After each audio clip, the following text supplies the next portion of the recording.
Ayun, kamusta mga kapotpot? Long time no see ah. Parang kulang-kulang 3 linggo yata mula nung huling ride natin. Tapos ano lang yun, hindi pa yung long ride. Yaya ride lang doon sa south. Tapos before noon, mga 2 weeks din na yaya ride din sa QC naman. Ay nako, puro pahinga si Ian How. Tamad magbike. Buti ngayon nakapag-bike na ulit tayo. Try natin sunod-sunurin ulit. Sana magtuloy-tuloy na to. Medyo mahirap kapag matagal hindi nagbabike. Ang bigat sa katawan. Time check 8:13. Hindi ko pa alam kung saan ang direksyon natin ngayon. Bahala na. Basta kanina pagising ko, inisip ko lang magbabike ako. Importante makalabas lang ng bahay. Kung saan mapunta, bahala na. Ito, palabas tayo MacArthur Highway. Hindi ko alam kung kakaliwa o kakanan. Bahala na, pag-isipan ko pa. Ito, palabas ito ng MacArthur Highway. Tingin ko mag-ano na lang muna ako ngayon. Tak-tak. Kaya lang, alas 8 na. Darating tayo doon, tanghalin tak-tak. Napag-desisyonan natin pa northbound na lang. Southbound pala, southbound ang punta natin. MacArthur Highway na tayo. Southbound, direksyon ng Valenzuela. Chill-chill lang muna ang takbuhan natin. At mahaba ang pahinga natin. Matraffic na ngayon, gantong oras 8:18 ng umaga.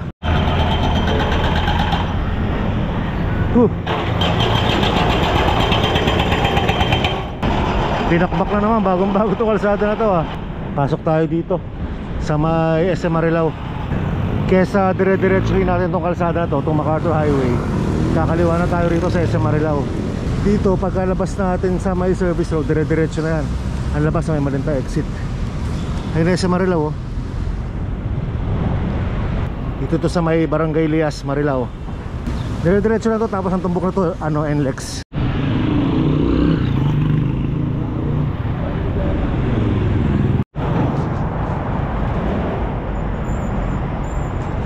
Ayun na, ito na yung pakana, papuntang service road. Tapos dire-diretso na to, papuntang Malinta exit. Kaya lang pagdating sa may Valenzuela, medyo pasikot-sikot dun. Lalabas tayo ng Mindanao Avenue.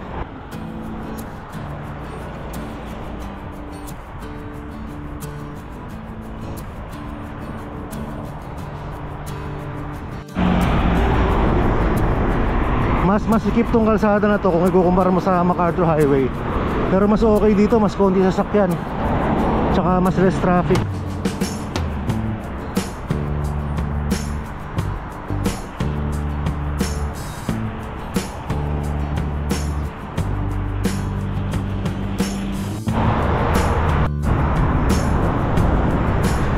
Halos ganto-ganto lang itsura ng kalsada rito.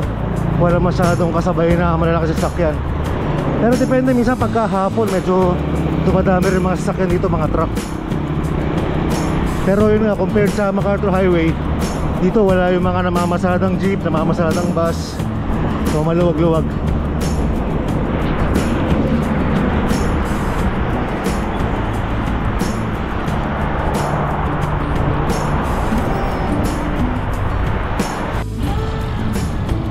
Time check 8:31, may kawayan na tayo. Dire-diretso lang natin ito hanggang sa kabila, tawid tayo rin, no?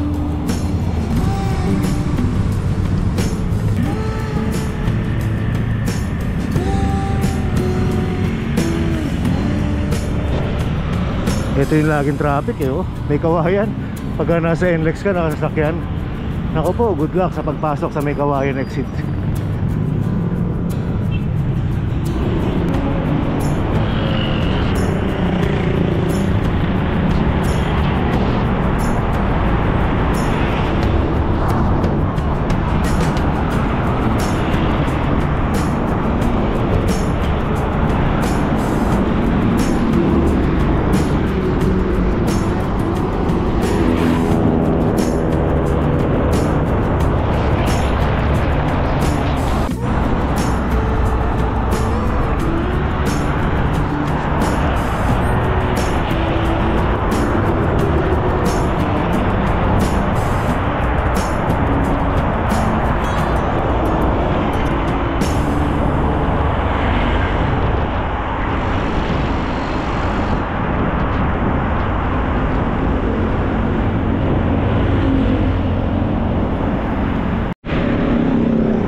Time check 8:48. Andito na tayo sa Malenta exit. Ang bagal ng sipa ko. Nakakapanibago, tagal natin na pahinga. Hindi makasipa na mabilis.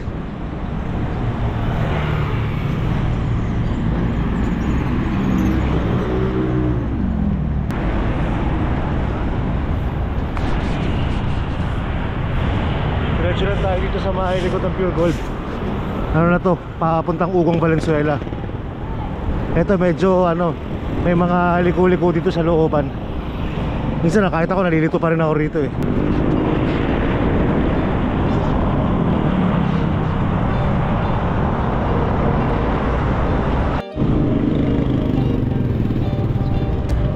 Papulang lupa na tayo. Ito, kanan tayo rito sa kanan. Kanan tayo sa kanan.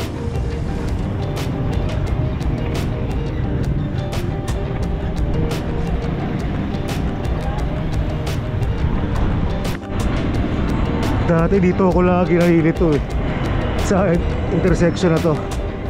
Tapos madalas dati kumakaliwa ako. Nalaman ko nung nakaraan pwede pa dumiretso sa Malita Kalsada dito.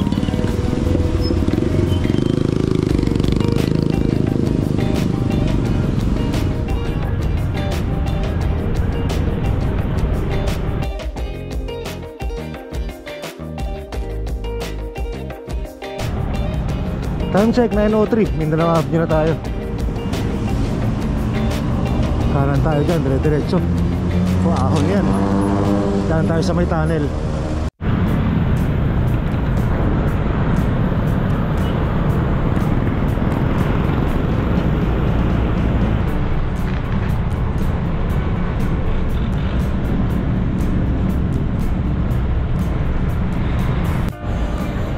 Nag-alangan ako kanina pa sa ng tunnel, papasok. Tuloy ako nakasingit doon. Hindi tayo napunta sa ibabaw.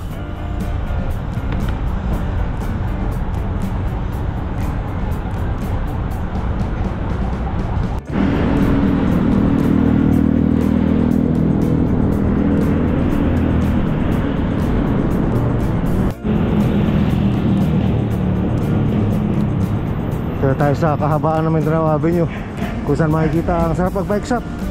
Yan sa number 44 Mindanao Avenue, Barangay Tangsora, Quezon City. Meron din sa Pampanga, M. Costa Strip, Santo Tomas, Pampanga. Traffic na North na ba? 9:12.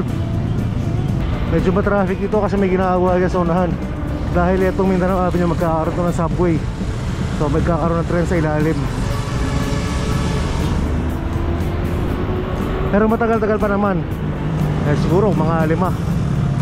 Siguro kung mga mahigit 5 taong bayan. Pero mga 2 years ago na nagsimula yung construction eh.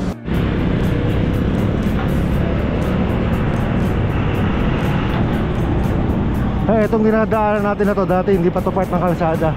Medyo in-expand na nila ng konti. May ginagawa yung gitna oh. Pagdating sa may stoplight na ito sa baba, kakaliwa tayo papuntang Roosevelt, Congressional. Roosevelt, Congressional. Sa kaliwa. Lagi ako nalilito dyan kung ano yung Roosevelt saka yung Congressional. Nasa Visayas Avenue na tayo. Kanina medyo nagdadalawang isip ako, mag-Visayas Avenue ako o doon ako sa may likod ng UP Diliman. Hindi ko alam kung anong mas malapit o mas malayo. Doon ako nga sa mapa. Pero dito kasi kumpara kung doon tayo dadaan sa may Tangsora, mas maluwag ang kalsada rito. Doon ang dami sasakyan eh. Dito kita nyo medyo maluwag oh. Ang hirap talaga pag matagal na papahinga. Ang hirap bumawi. Ngayon medyo nanghihina-hina pa ako. Nakakapanghina. Isa't kalahating oras na, 21 kilometers pa lang.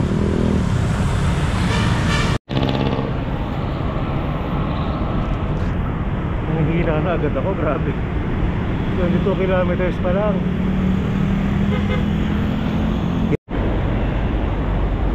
Quezon City Circle na tayo. Makahanap muna ng palamig dito. Uhaw na ako.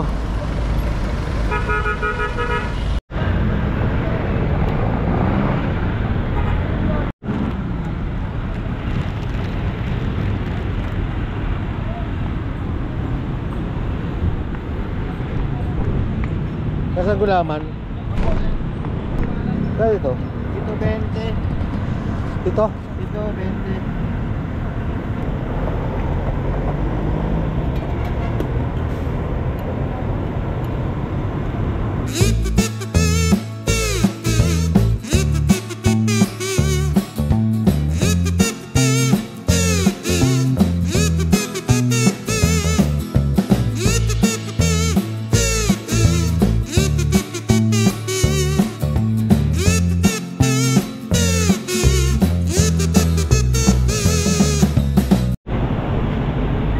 Ah, grabe, nanlalata ako. Kanina iniisip ko nang bumalik na lang. Nangihina talaga ako. Pero wag, sayang, andito na ako eh. Pilitin ko na to.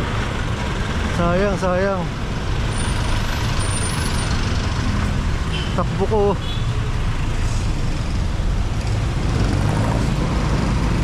Hindi ko masipa na maayos eh. Takbo ko 12-15 sa pata. Kala mo maahon. Suminit na rin pati, alas 10 na. 10:16 AM.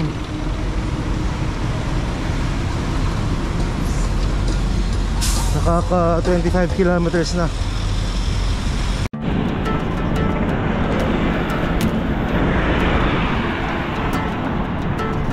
Nakakatukso pa yung UP. Parang ang sarap dyan na lang yun. Kasi pag andyan ka sa loob ng UP, puro lilim. Mamaya pag gumahon tayo ng tak-tak, mapalaban tayo sa initan.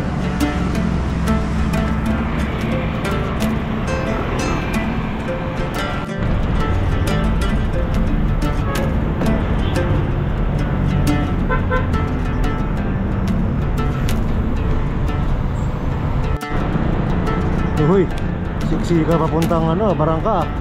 Ayun, sa ilalim ng Katipunan flyover.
Kasi masinag na tayo. Eto talaga atrasan to. Eh, diretso na natin nataktak. Dito na tayo eh. Ayun na yung kanto nilikuan natin, no?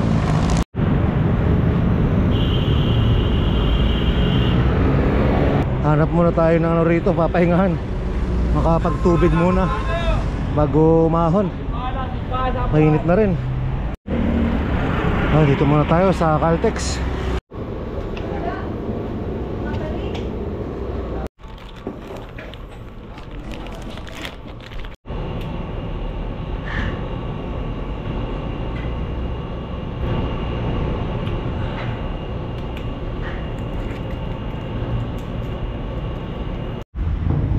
Yun, nakapag nakapag-hydrate.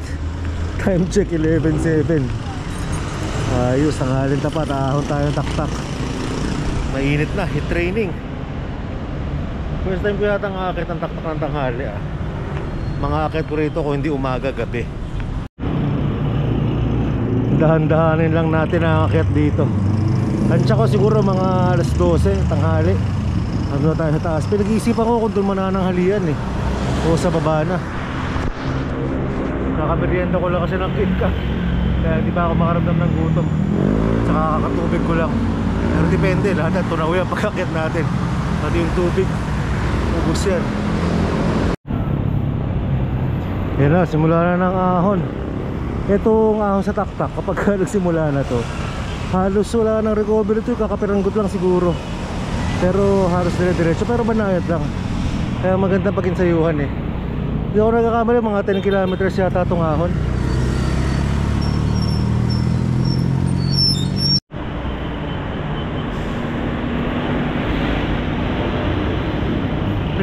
Kilometers na pala ako mula nung umalis ako sa Marilao. 11:13 ang oras. 11:13.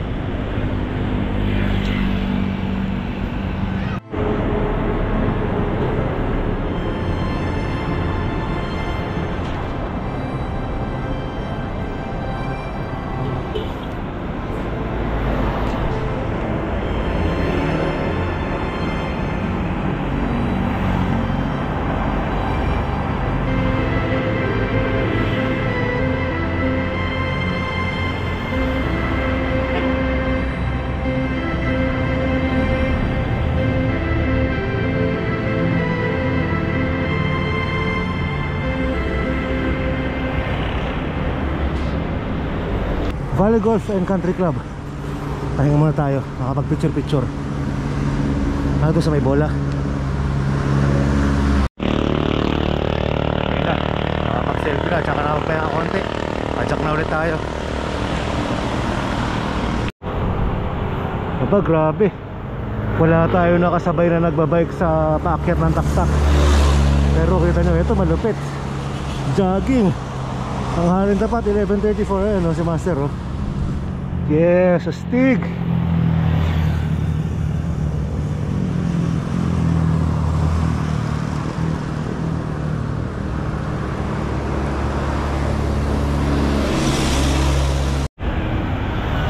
Ito ang recovery dito sa taktak pagdating sa may Metro View.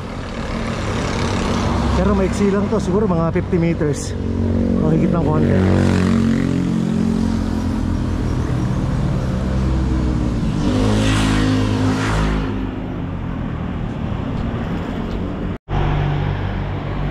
Hanggang doon lang sa may simbahan, tapos ahon na ulit. Buti na lang din, mapuno. Tunay na recovery. May kasama panlilim. Presko. Sarap magbike.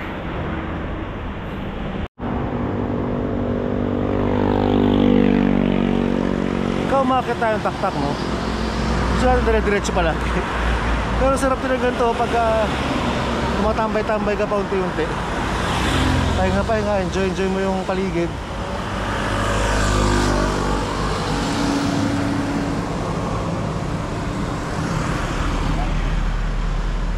Nami-miss ko tuloy yung mga long ride ko sa probinsya, na kung saan ako tumatambay. Basta may magandang site, basta may magandang view na pwedeng pagnilay-nilayan, tinatambayan ko.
First time nating umakyat ng taktak ng gantong oras.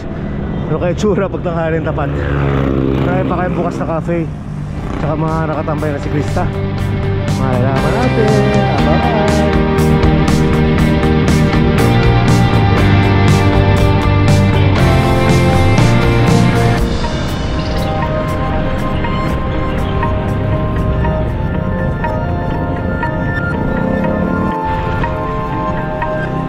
Malinis, nakakapanibago ah. Walang siklista.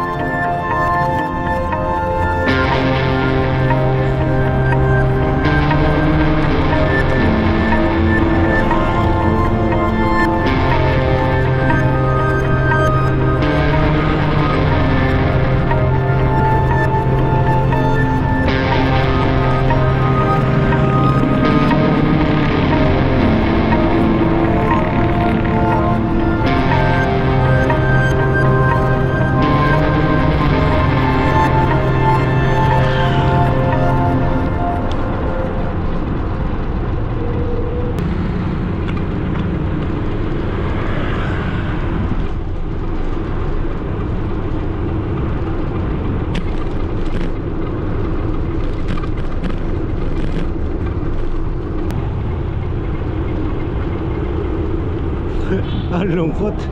Pero balik tayo, nakita ko sa Agos bukas.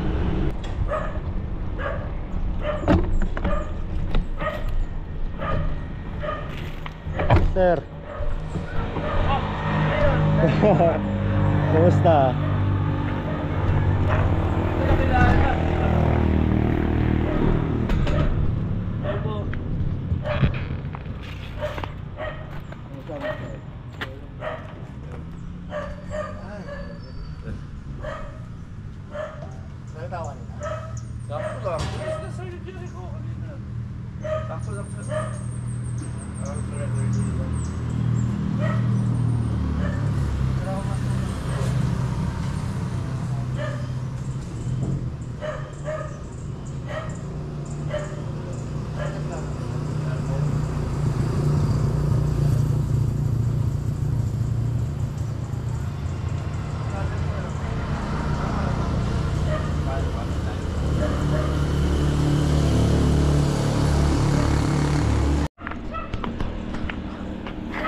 Yun, dito na tayo sa Agos Cafe.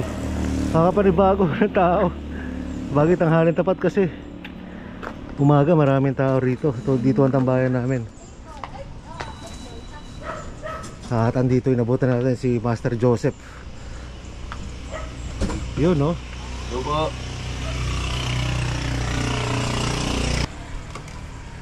Dito madalas tambayan namin pag nagkikita-kita kami dito nila nila Albert, nila sa Ronnie. Ito kami lagi. Pero sa paligid ito ang dami mga kapi-kapihan. Ang dami rito lalo pagka Saturday Sunday, pakaraming siklista rito. Yun, salamat Master.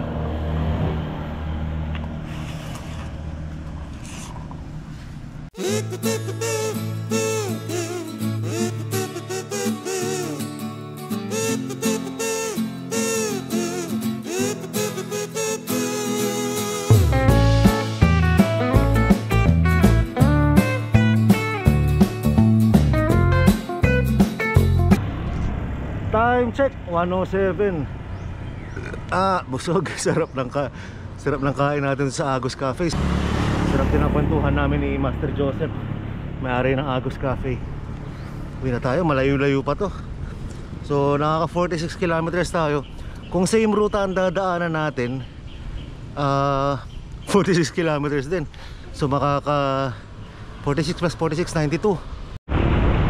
Pagka galing kang taktak pa uwi ng QC or Bulacan, ako sa case ko Bulacan, hindi rin puro lusong to. Kasi kanina nung papunta, ang dami rin natin ilusong pagkatapos ng mahabang ahon So meron pa rin tayong aahonin dito, pero konti lang.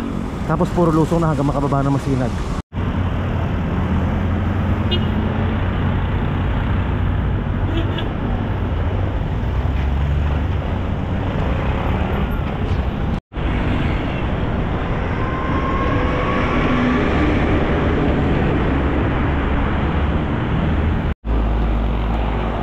Tara, umatake na naman ang lalata. Init. Pahinga muna tayo ulit.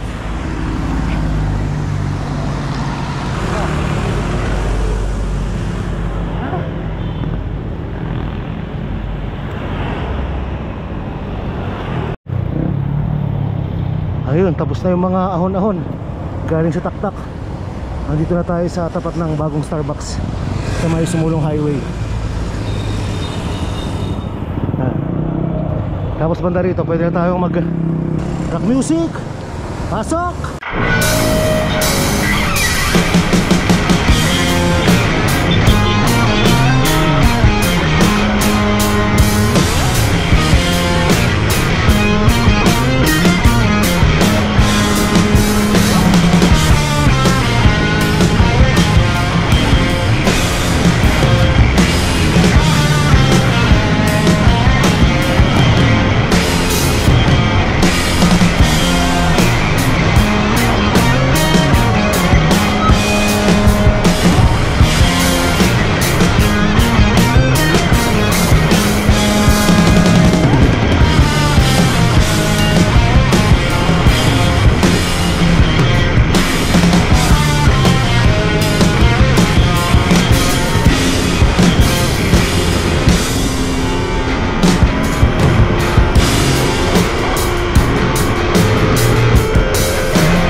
Dito tayo dadaan ngayon sa Visayas. Dati pagka umuwi ako, dire-diretso ako dun sa may ano. Dun, diretso. Kaya may ahon dun. Eh, pagod na ako, dito tayo sa walang ahon. Ang labas ito, tandang Sora Avenue.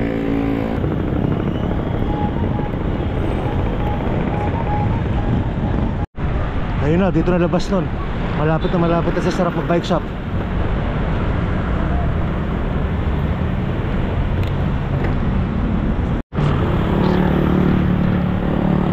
Daan tayo sa shop, makapagpahinga sandali, makapagpalamig.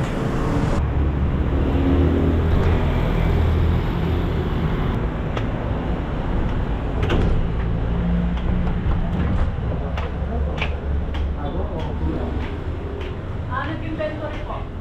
Dito ito.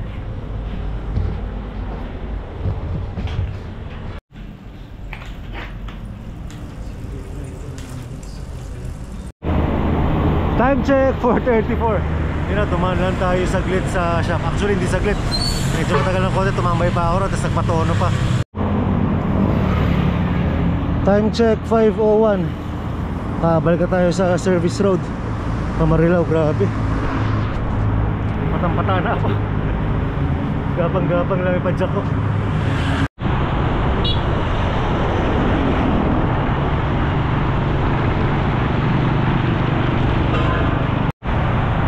...82 kilometers na hanggang dito. Gusto ko sana paabuti ng 100 eh. Kaya lang, pagod na ako. Hindi aabot ng 100 to hanggang makauwi. Siguro mga nasa 90, 95 ganyan.